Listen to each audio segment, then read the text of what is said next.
डोक्यावर घेताय शेतकरी तुम्हाला? हा आनंद आहे. ते कार्यकर्ते आहे ज्यांनी प्रचंड माझ्यापेक्षा जास्त मेहनत आमच्या कार्यकर्त्यांनी घेतली आणि त्या कार्यकर्त्याचा हा आनंद आहे की आपली मेहनत चीज झालेली आहे. आम्ही फसलो नाही तर आम्ही जिंकलो आहे आणि त्याचा हा आनंद उत्साह आहे. कुठेतरी टीका होते, त्यांना काय उत्तर त्याला काय अर्थ नाही आहे. कसं आहे, टीकेवाल्यांची अवकातच काय असतं. अनेक जण पचवी असे बोलतात.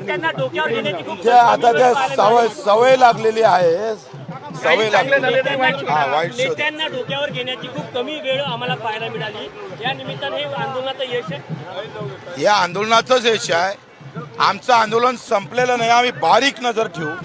जे सरकार आम्ही कर्जमाफीची घोषणाच केली नाही असं म्हणत होतोय, योग्य वेळ योग्य म्हणत होतं, त्याला वेळ आणली. आम्ही सांगितलं का तुम्हाला वेळ द्यावंच लागेल आणि तारीख दिली सरकारनं, नमवलं आमच्या शेतकऱ्यानं. हे शेतकऱ्याची प्रचंड मोठी जीत आहे. माझा शेतकरी दिव्यांग बांधव मेनपाड रस्त्यावर आल्यावर काय होऊ शकतं, माझ्या कार्यकर्त्याने हे दाखवून दिलेलं आहे आणि त्याच्यामुळे मोठी जीत आहे. कॉमेंट्स करणारे सारे घरी बसून काही करू शकतात, ते पैसे घेऊन कॉमेंट्स करतात, पण हे आमच्या रग रग रक्तानं आम्ही पाहतोय, मेहनतीनं. त्या मेहनतीला खऱ्या अर्थानं आम्ही पाहतोय रंग आलेला आहे. 8 महिन्यापासून आम्ही धावतोय. 8 महिन्यापासून.